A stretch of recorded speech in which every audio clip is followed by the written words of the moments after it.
علیکم رحمۃ اللہ۔ جی پیارے بھائی، آپ کا سوال ہے ابو داود کی اس روایت کے متعلق جس کی سند حسن ہے، 672 نمبر کی روایت۔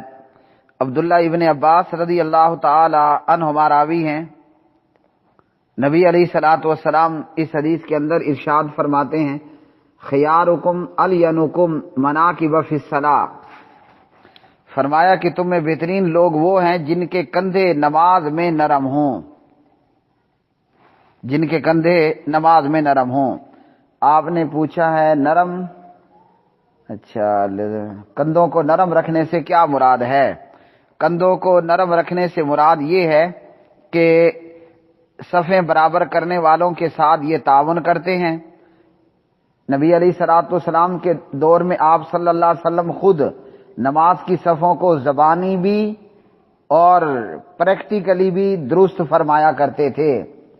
نبی علیہ السلام اپنی زبان سے بھی فرماتے کہ سووا فإن تسویۃ الصفوف من اقامۃ الصلاۃ، سووا صفوفکم فإن تسویۃ الصفوف من اقامۃ الصلاۃ، اور اس طرح کے دیگر ورڈ۔ تو صفوں کو خود بھی سیدھا کرتے، اپنے ہاتھ سے بھی، اپنے پاس موجود چھڑی وغیرہ سے بھی، اور اپنی زبان سے بھی صفوں کو درست کرنے کا حکم دیتے، اور صفوں کو درست کرنا نماز کا قائم کرنا ہے۔ کندھے سے کندھا، قدم سے قدم ملانے کا کہتے۔ صحابہ کرام خود سے آگے مزید عمل کرتے ہوئے ٹخنوں سے، گٹوں سے گٹے بھی ملا دیا کرنے کی کوشش کرتے۔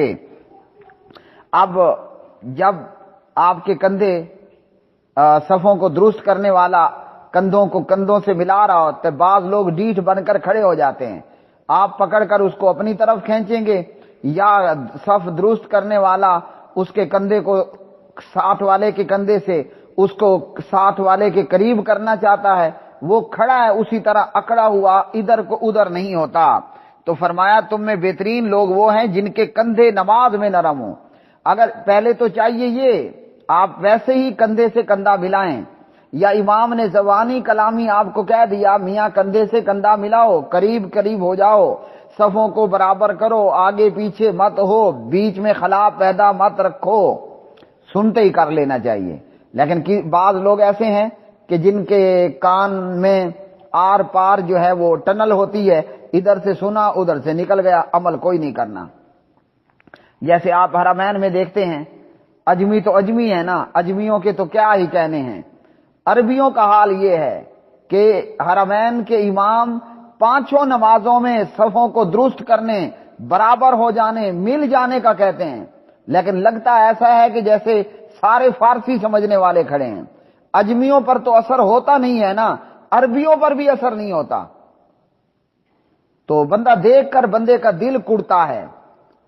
ایک مہینے کے پیریڈ کے اندر اندر مجھے کوئی بمشکل 4 دفعہ ایسا موقع ملا ہوگا کہ میرے ساتھ عربی کھڑا ہو اور اس نے کندھے سے کندھا ملایا ہو اور قدم سے قدم ملایا ہو، آگے امام عربی میں بول رہا ہے، لیکن کمال ہے، بندہ ڈیٹ ہو تو پھر ایسا ہوتا ہے۔ تو چاہیے تو یہ کہ بندہ سنتے ہی کندھے سے کندھا ملا لے، قریب ہو جائے، قدم سے قدم ملا لے، لیکن چلو یہاں نہیں کیا، صفیں درست کرنے والا صفیں درست کر رہا ہے، وہ اس کے کندھے کو ادھر کرتا ہے لیکن اس کے کندھے میں راڈ ہے، یہ کندھا قریب کرنے کو تیار نہیں۔ تو تم میں بہترین لوگ وہ ہیں جن کے کندھے نماز میں نرم ہوں، تاکہ صف درست کرنے والا اس کو قریب کرے تو یہ فوراً سے قریب ہو جایا کرے۔ اور یہ ہے کندھوں کو نرم کرنے کے حوالے سے کہ اپنے ساتھ کھڑے ہونے والوں کے ساتھ کندھے بھڑاتے نہیں ہیں، بلکہ آرام سے نرمی سے کندھے کو کندھے سے ملا دیتے ہیں۔ وہ جیسے ایک اس پر ایک بات سی بنی ہوئی ہے لیکن ہے وہ جھوٹ، چلو اس کو چھوڑ دیتے ہیں۔ تو یہ ہے اس حدیث کا مطلب کہ کندھوں سے نماز میں کندھے نرم رکھنے والے، جن کے کندھے نماز میں نرم ہوں۔ اور ایک اور چیز سبحان اللہ، وہ بھی میں نے حرم کے اندر ہی دیکھی، شاید کوئی انڈونیشین ہی تھا۔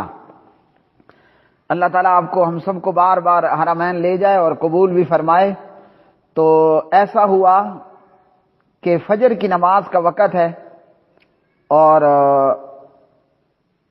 میں تھوڑا لیٹ ہوا، باب فات کے قریب پہنچ گیا، لیکن آگے کو شرطے بھائیوں نے نیچے راستہ بند کر رکھا تھا. اب جگہ کافی موجود ہے دو بندوں کے بیچ میں، اور میں نے ان کو تھوڑا ادھر ادھر کرنا چاہا، لیکن آج بھی مجھے یاد ہے وہ بندہ، اس کا کندھا سمجھو لوہے کا کندھا تھا، اور تھا بھی کچھ بڑی ایج کا. میں نے اسے تھوڑا ساتھ والے کو ادھر ہونے کو کہا، بیچ میں کافی جگہ موجود تھی، تو میرے جیسا آدمی آرام سے بیچ میں آ سکتا تھا. اور میں نے 2 دفعہ اسے ادھر کرنا چاہا، لیکن ایسا لگتا تھا جیسے لوہے کا پلر ٹھہرا ہوا ہو. اس نے وہ نہیں ہٹا اپنی جگہ سے. یہ ہے کندھا سخت ہونا. پھر میں ادھر سے ہٹا اور قریب والے کی جگہ ساتھ میں ہو گیا. تو نماز میں کندھے نرم ہونے سے یہ بھی مراد ہے کہ کسی کے لیے جگہ بنانی پڑے تو جگہ دیتے ہیں. نماز کے اندر بھی آ کرنا دل تنگ، دماغ تنگ اور طبیعت تنگ کی تنگ ٹھہری ہوئی ہے. اللہ تعالی عمل کی توفیق عطا فرمائے.